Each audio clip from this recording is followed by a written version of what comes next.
ஏ சிறுகின விருத்தால் கூந்தல இங்கு சூரிய நிலைவாயானது அங்கு என் மனம் இன்று போனது எங்கே மன்மதனை உண்டது எங்கே கண்ணத்தை தொட்டால் சந்தனம் கொட்டும் வெக்கத்தை தொட்டால் குங்குமம் கொட்டும் புன்னகை பட்டால் மல்லிகை மட்டும் பார்த்தால் பருவம் மூச்சு முட்டும் காலடி ஓசைகள் கம்பெனி கெட்டது அம்மம்மா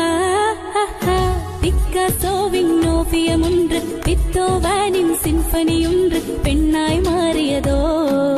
அந்த புறத்து மகாராணி அந்த புறத்து மகாராணி